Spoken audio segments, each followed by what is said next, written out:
Mungkin ada orang yang berkata, wah ini para pendeta-pendeta ini sudah melenceng nih, katanya bincang teologi, kok jadi aktivis ini Gilbert sama pendeta Dr. Junifilus Gultom. Kira-kira ada nggak dasar teologinya?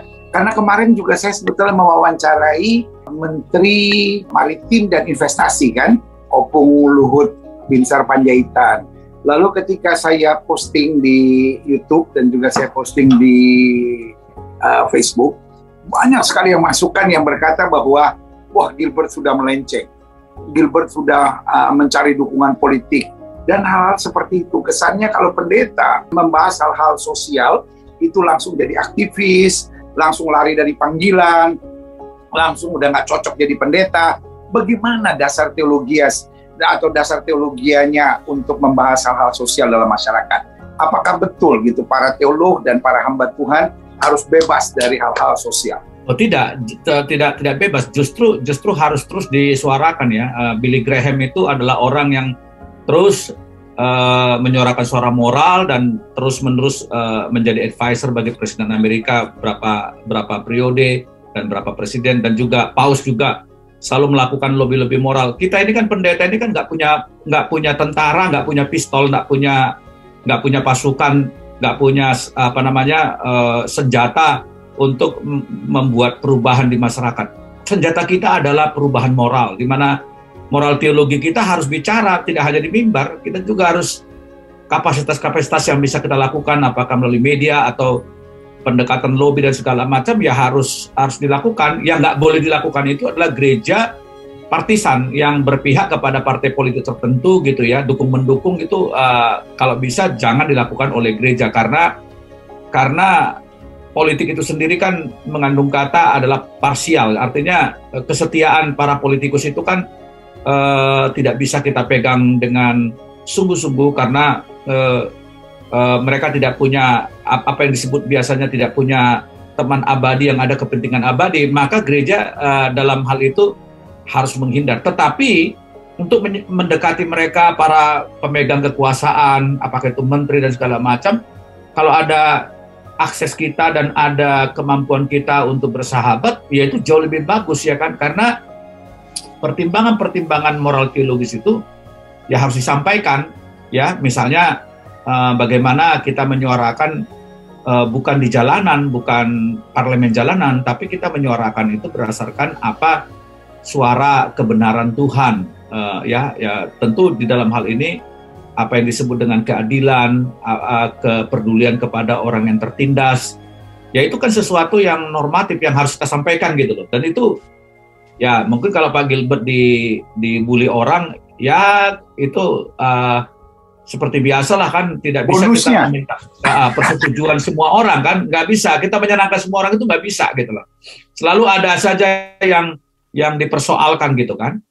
Gitu. Tapi yang penting menurut Moksanim ada dasar teologianya bahwa seorang teolog atau seorang hamba Tuhan atau seorang pendeta itu, karena di satu sisi kan saya udah mulai belajar nih, udah lagi ngambil kelasnya Moksanim untuk doktor teologi, jadi udah mulai bisa disebut sedikit-sedikit lah sebagai teolog awal lah.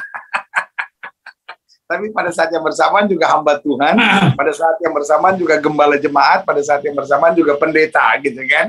Nah, kalau kita ini, jadi nanya dulu sama dosen ini kan, kalau kita bersuara untuk hal-hal yang sifatnya sosial, itu apakah boleh, apakah harus, apakah tidak boleh? Kan ada 3 tingkatan kan, ada harus, ada ya boleh sih gitu, atau tidak boleh. Bagaimana menurut Moksanim? Ya, justru saya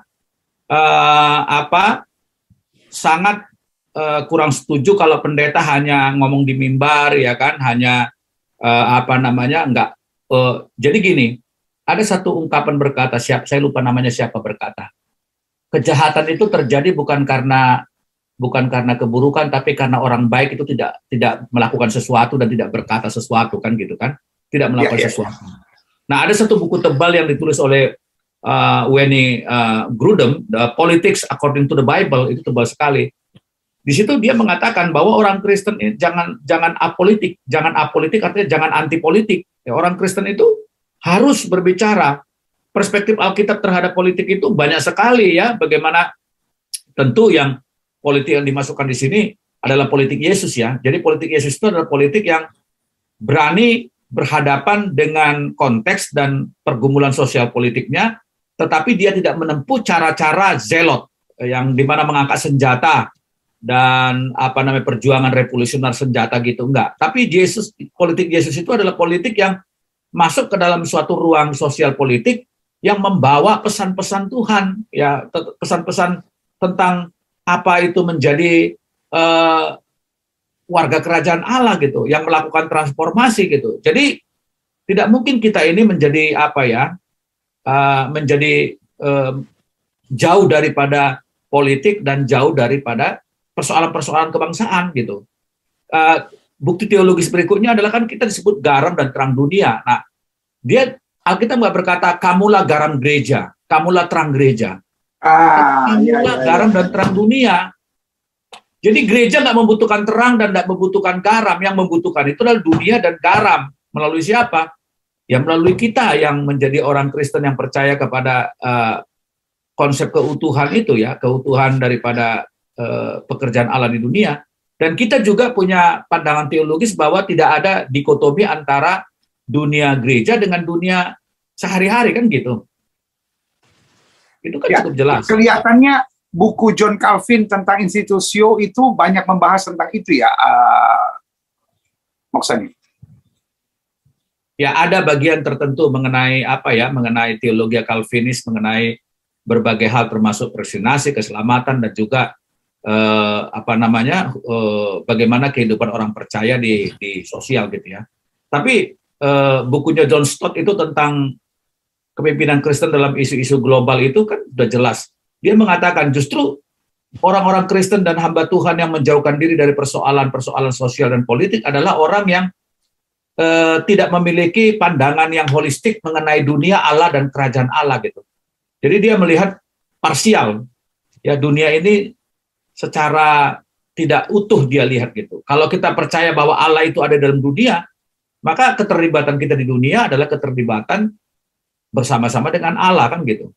Jadi menurut saya harus mendukung, harus baik lewat tulisan di sosial media maupun kalau bisa ya seperti yang dilakukan Pak Pendeta ya, nggak banyak pendeta-pendeta yang bisa masuk ke dalam akses kepada politikus-politikus. Ya itu harus ya. Wow. Jadi begini, saudara yang kasih dalam Tuhan, menarik perbincangan kita sekaligus mengklarifikasi banyak hal, karena misalnya begini, ketika seorang hamba Tuhan berbicara tentang sesuatu, misalnya hamba Tuhan turun berbagi buat orang miskin, ya kan?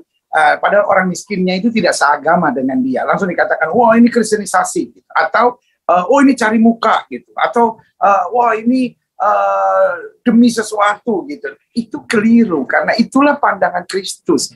Lepaskan dalam pikiran kita konsep